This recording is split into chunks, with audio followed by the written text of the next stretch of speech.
Друзья, наконец-то последний шестой урок. Поэтому я тебе говорю, в правильном месте, правильный видос у тебя перед глазами, правильную информацию ты слышишь для того, чтобы получить свое исцеление. Наш шестой урок называется «Методы божественного исцеления». И я хочу опять начать со свидетельства. Это свидетельство других людей. Как я уже говорил на пятом уроке, мы живем в семье, и там есть две девушки, две дочери. И обе свидетельствовали, обе получили свое исцеление. Второе свидетельство от второго человека из этой семьи. Однажды они в очередной раз ездили в поликлинику, и этой девушке поставили диагноз. Порок сердца и что-то там со средним клапаном. Я не силен в диагнозах, я не медик, но какое-то нарушение работы среднего клапана. И точно так же возвращались из поликлиники, мама опять вся в слезах, дочь не понимает, что происходит, мама понимает, что у нее дочь фактически инвалид с детства. Любой гормональный взрыв, любой, как вот говорят, половое созревание может привести к тому, что из-за этих заболеваний у нее просто может остановиться сердце или могут произойти непоправимые вещи, которые могли повлиять на нее вообще радикальным образом. Мама едет, плачет. Дочка спрашивает, почему мама не говорит. Но когда приехали в очередной раз, все вместе молились церковью, молились семьей. И потом эта девочка в очередной раз просто с искренним сердцем своим, по вере, молясь за свое здоровье в один из вечеров, получает слово. Марка 5:34. Она не знала Библии, она не знала этих библейских историй, которые мы сегодня с вами изучаем. Она не знала этих мест Писания об исцелении. Она просто слышит слово. Марка 5:34. И раз за разом она молится, и снова это слово. Марка 5:34. Марка 5:34. Вечер, темно. Она встает, включает свет, открывает Библию. И Марка 5:34 история женщины, которая получает исцеление по вере, где Иисус говорит этой женщине: женщина, вера твоя исцелила тебя. Встань и иди. Знаете, этот человек просто принял по вере эти слова. Сегодня она совершенно здорова от этого порока, от этих проблем со средним клапаном, полностью исцелена. Нет никаких патологий, нет никаких пороков, нет никаких проблем с сердцем. Потому что человек просто по вере. За него, может быть, молились, но она по вере.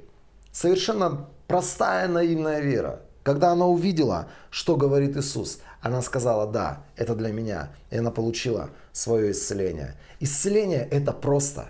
Исцеление – это когда ты в сердце своем, ты очень сильно хочешь, ты слышишь, ты видишь, ты говоришь, и ты утверждаешь это или берешь во имя Иисуса Христа свое исцеление, которое принадлежит тебе по праву. Итак, методы божественного исцеления. Мы поговорим сегодня о самых распространенных. Как я уже говорил, может быть, в Библии ты найдешь какие-то свои методы. Пусть они работают в твоей жизни, пусть они действуют в твоей жизни. Главное, чтобы они были библейскими. Первое – это исцеление по вере. Как я уже сказал, что нужно, чтобы исцелиться по вере?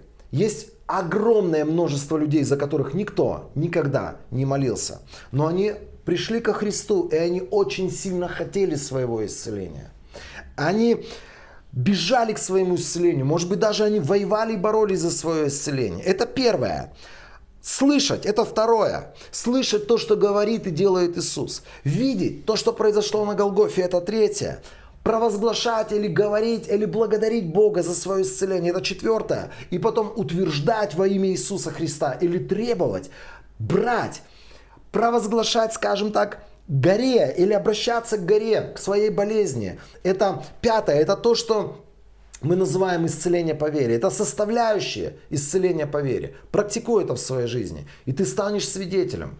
И ты станешь человеком, который просто без вмешательства других людей будет получать свое исцеление по вере. Кстати, те, кто слышат, те, кто видят наши свидетельства, нашу школу исцеления, вы слушаете внимательно, вы принимаете, вы практикуете, и вы получаете свои исцеления. Пишите в комментариях об этом.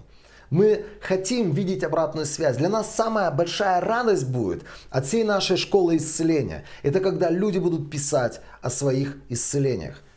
Для этого мы и записываем эту школу, чтобы ты получил свое исцеление. Второе. Молитва согласия. Евангелие от Матфея, 18 глава. Итак, мы говорим, методы божественного исцеления. Первое. Исцеление по вере. Второе. Молитва согласия. Евангелие от Матфея, 18 глава, с 19 стиха. Иисус объясняет своим ученикам о молитве. Он говорит, еще раз говорю вам, если двое из вас здесь, на земле, согласятся вместе просить о чем-либо, то мой Небесный Отец непременно сделает для вас все, о чем вы просите. Потому что там, где двое или трое собраны вместе во имя Мое, там и я нахожусь вместе с ними.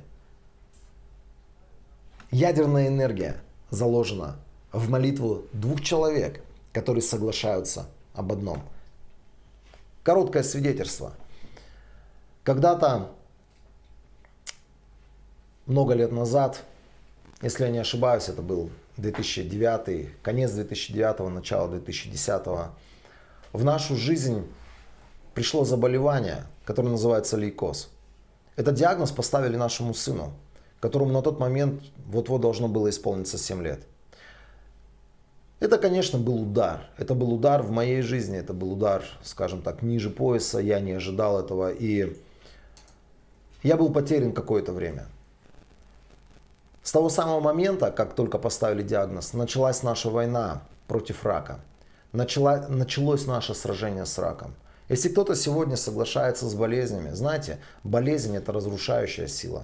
Есть очень, скажем так, мощные заболевания, от которых люди, или с которыми люди долго не живут, или от которых люди очень быстро умирают. Есть болезни, которые просто потихонечку разрушают тебя.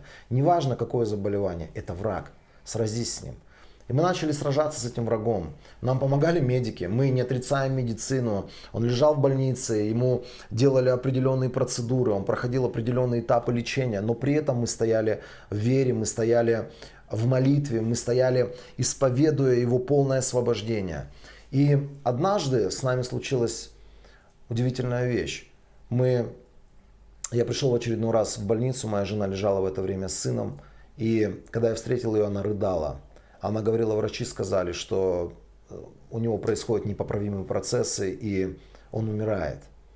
Я не знаю на самом деле, что в тот момент происходило, но потом сказали, что у него был некроз поджелудочной железы от той терапии, которую он принимал. И он находился в реанимации, он умирал. Врачи говорили, мы не знаем, что делать, мы сделали все. Фактически они опускали глаза и они говорили о том, что наш сын умирает. И в тот самый день или в то самое утро у меня были супер растрепанные чувства. Я не знал, что делать, я не знал, к кому обращаться, я не знал уже, какими слезами плакать и кому мне пожаловаться и у кого просить помощи. Потому что я, как мне казалось, перемолился всеми молитвами. Я перечитал все места Писания в очередной раз. Я исповедовал и провозглашал эти места Писания на жизнь своего ребенка. Но эти слова или эти предсказания врачей, они просто давили на меня с гигантской силой. И тут я вдруг вспомнил это место Писания. Я увидел, что мне нужен второй человек, который поддержит меня в вере, который согласится вместе со мной стоять сейчас в вере и провозглашать и утверждать полное восстановление моего ребенка и полное восстановление его организма. Я стал перебирать в своих мозгах разных людей. И я искал людей, с которыми я не просто смогу пережить свою боль, которые будут жалеть меня. Я искал людей, которые так же, как и я, могут подняться в вере и провозгласить в вере полное исцеление моего ребенка. И вдруг мне на ум пришел человек. Мы находились в городе Екатеринбург. И мне на ум пришел мой старый друг и сослуживец во Христе Иисусе Саша Нефедов из Каракола. И он находился за 3000 километров от меня. Все, что я сделал в то утро, я позвонил ему и сказал: Саш, я хочу, чтобы ты выслушал меня. Мне не надо, чтобы ты жалел меня. Мне не надо твоих слов сопереживания. Я хочу, чтобы ты подвязался со мной в вере. И я хочу, чтобы ты согласился со мной в молитве веры, в молитве власти, чтобы мы вместе с тобой в единстве утвердили и провозгласили исцеление моего сына. В то утро мы молились с ним по телефону. Это была очень простая молитва, но мы согласились, что мой сын не умрет, и он будет полностью восстановлен, и он будет полностью исцелен. Знаете, через какое-то время, когда мы в очередной раз шли с моим ребенком, процесс, скажем так, лечения, он продолжился в той клинике, но в очередной раз мы пошли с ним проходить УЗИ, и мы пришли к УЗИсту. И когда девушка, которая увидела моего сына, она посмотрела, она поняла, кто перед ней стоит, и она понимала, что совсем недавно этот человек должен был умереть. Она посмотрела на него и говорит: неужели это ты? И я снова вижу тебя. Она была в шоке, потому что она понимала, скорее всего, она внутри уже списала его со счетов, и она понимала, что он умер. Но этот человек снова появился. И когда она делала УЗИ, она была удивлена. Она была удивлена, она говорит: да, я вижу последствия некроза, но я вижу определенную прогрессию в твоей поджелудке. Я вижу, что там произошли какие-то удивительные процессы, и эти процессы радуют меня. Знаете, я могу свидетельствовать о разных ситуациях в своей жизни. Война с болезнью – это война фактически всей моей 27-летней жизни во Христе. Я сталкивался с разными болезнями. Эти болезни были у других людей. Это были болезни людей, которые приходили в наши церкви. Это были болезни, с которыми я сталкивался непосредственно или с которыми сталкивалась моя семья.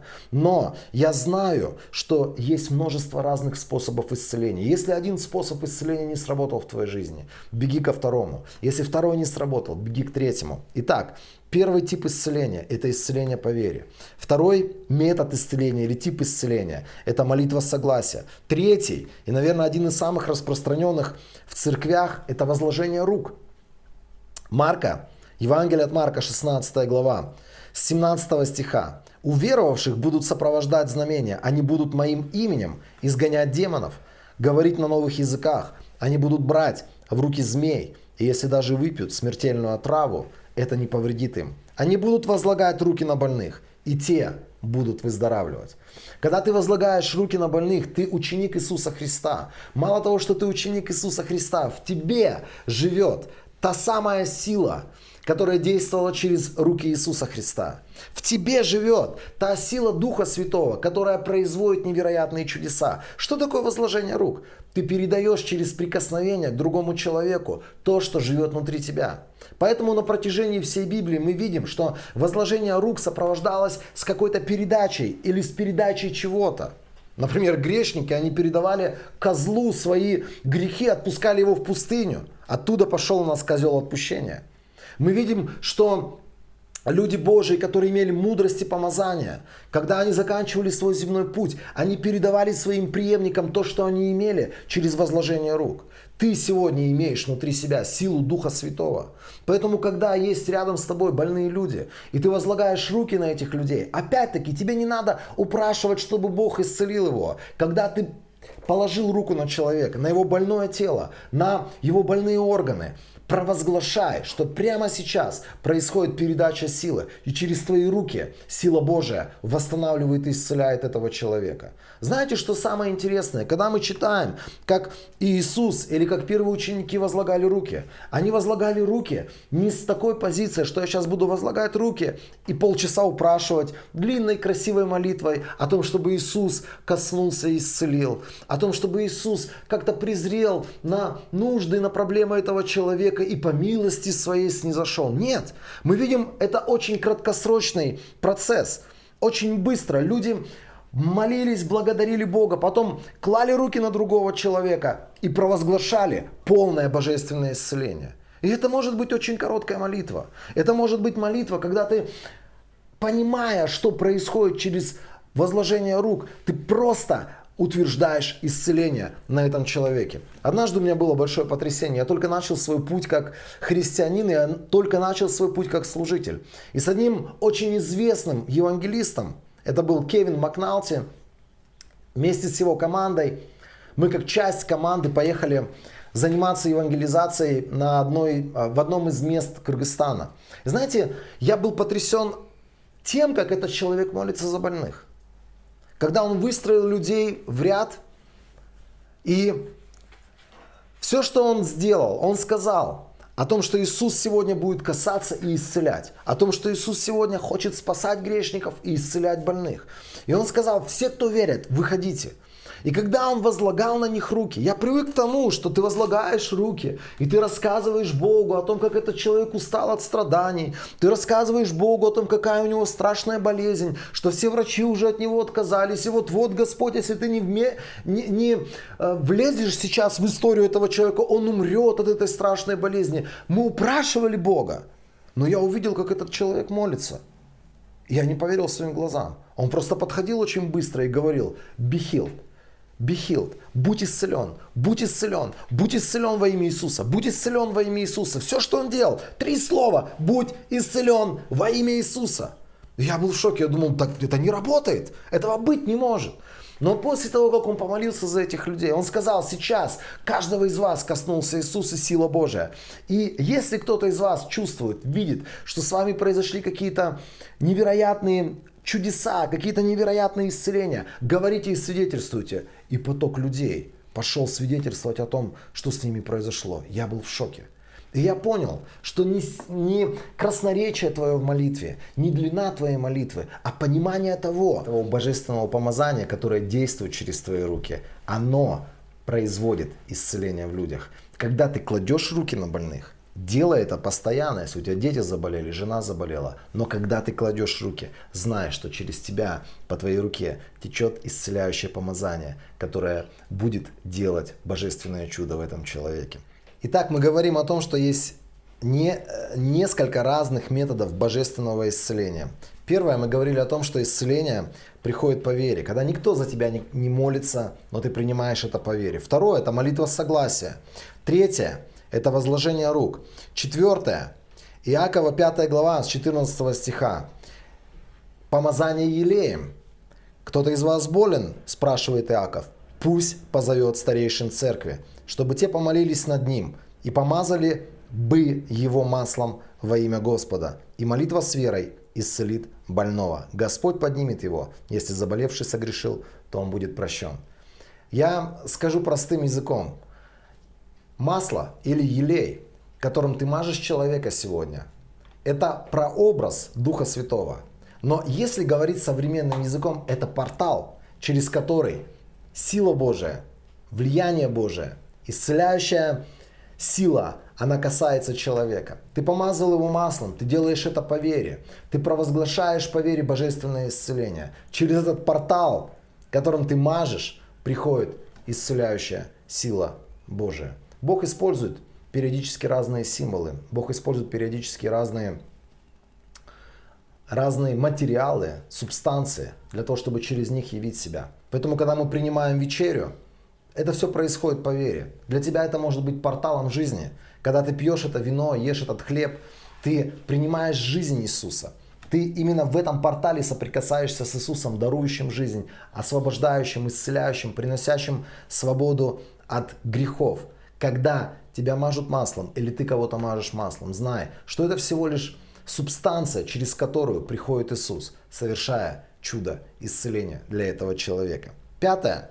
Дары исцеления. Это то, что записано в первом послании к Коринфянам, 12 главе, 7 стиха. Дары исцеления, они могут действовать вместе с даром веры, вместе со словом знания, вместе с дарами чудотворения.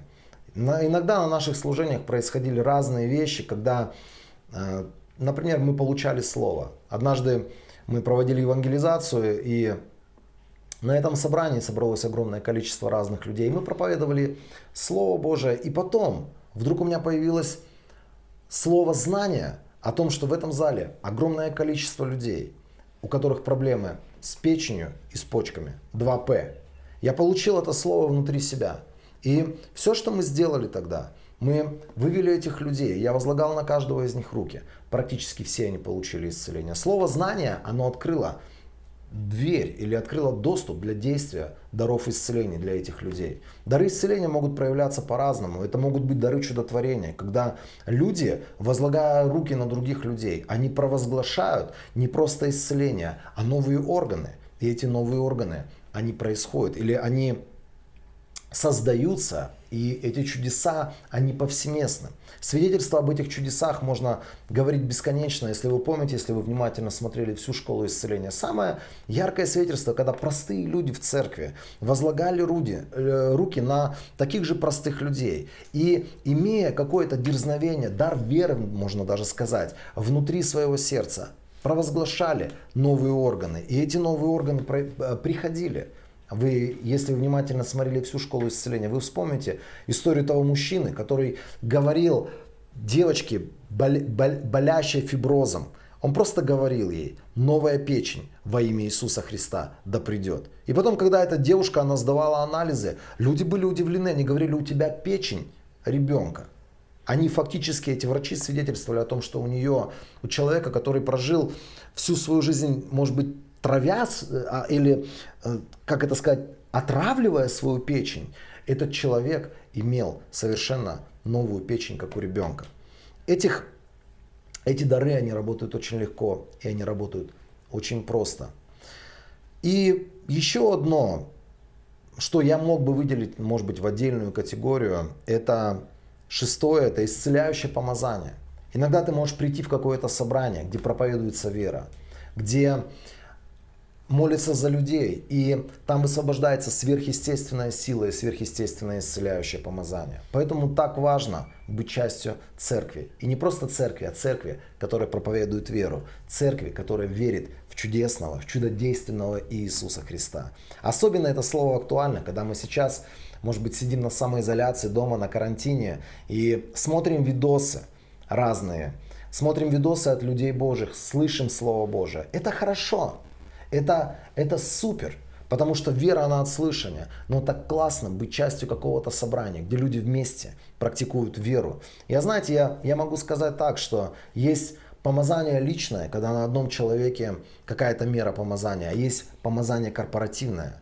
Есть помазание церкви, когда церковь поклоняется Богу, когда церковь ищет Бога, когда церковь простирается к Богу. Часто изливается сверхъестественная сила, сверхъестественное помазание. Я получал слово во время поклонения в церкви. Я получал сверхъестественное прикосновение к своей душе во время поклонения в церкви. Я переживал невероятные вещи, которые кардинальным образом изменили мое будущее. И это происходило во время поклонения в церкви. Вот это вот самое исцеляющее помазание, оно точно так же высвобождается. Когда церковь сходится вместе, поклоняется, ищет Бога, и там происходят невероятные чудеса. Я слышал много разных историй, свидетельств о том, как люди во время поклонения, как люди во время служения, во время проповеди на собрании, или во время того, как люди на собрании свидетельствовали о каких-то чудесах от Иисуса, люди, слыша, видя, участвуя, они получали свое чудо исцеления. Это называется исцеляющее помазание. Ну и еще одно, может быть, на этом мы остановимся, седьмое, многие проповедники любят цифру 7, полнота, это изгнание бесов.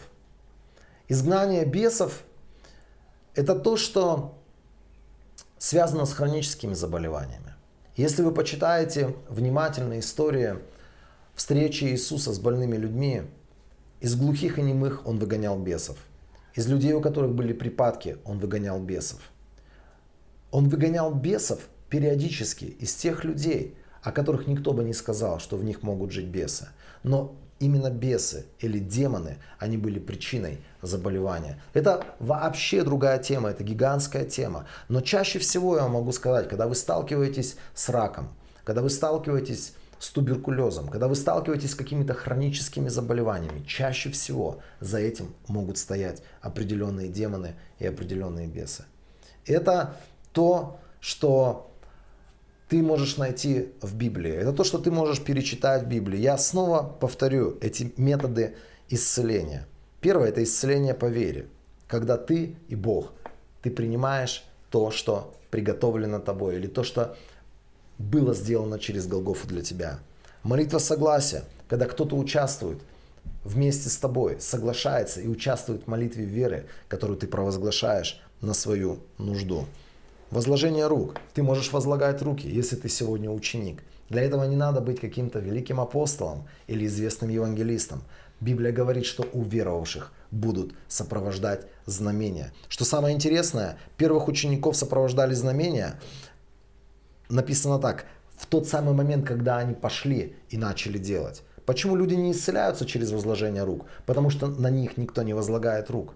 Почему, может быть, ты не исцеляешься через возложение рук? Потому что тебе надо возлагать руки на себя или просить кого-то, чтобы кто-то возложил руки на тебя. Дальше, помазание елеем. Это то, что делают старейшины церкви или служители церкви. Это то, что должно практиковаться в церкви. Что самое интересное, здесь написано, что если кто-то болен, пусть позовет старейшин церкви. Не сиди дома, не соглашайся со своей болезнью. Позови старейшин церкви. Не жди, когда они получат невероятное небесное откровение и сами к тебе придут. Набери, напиши, позвони. Позови этих людей, скажи, молитесь за меня, потому что я нуждаюсь в своем исцелении. Пусть тебя мажут маслом, пусть на тебя возлагают руки, пусть с тобой соглашаются в молитве согласия, пусть ты лично практикуешь веру. Если, как я уже сказал, если один метод не сработал, беги к другому. Если другой метод не сработал, ищи третьего, но не соглашайся со своим заболеванием. Принимай участие в тех собраниях, с теми служителями, которые двигаются в дарах Святого Духа, в дарах исцеления. Тянись к Богу, спрашивай у Него. Чаще всего дары исцеления, они работают через очень простой дар, который называется слово знания. Когда ты получаешь от Бога внутри себя какое-то откровение, что эта болезнь может быть из-за того или из-за этого, надо это отложить. Или слово мудрости, что тебе нужно сделать то-то или вот это. И ты просто делаешь какие-то вещи, которые ты получил в молитве, которые ты получил, общаясь с Богом. И очень легко через это высвобождается, в том числе в твоей жизни, дар исцеления. Исцеляющее помазание. Езди на те конференции или ходи туда, где говорят об исцелении, где проповедуют об исцелении, где культивируют поклонение невероятному, чудесному, исцеляющему Богу. Принимай в этом участие, не сиди дома. YouTube, как я уже сказал, это хорошо. Проповеди в интернете, это замечательно. Но тебе надо быть частью церкви, которая поклоняется Христу. И вдруг, последнее, вдруг на самом деле за твоей болезнью стоят бесы. Пусть вокруг тебя будут помазанные служители, которые могут тебе подсказать и которые могут тебе помочь, в том числе в освобождении и от этого. 6 уроков. Если ты внимательно будешь слушать, 6 уроков, если ты будешь принимать все то, что мы говорим в этих уроках, я тебе гарантирую, наберусь такой смелости, и я тебе говорю, ты получишь свое исцеление, потому что это очень легко, это работает для меня, и это будет работать для тебя. Аминь.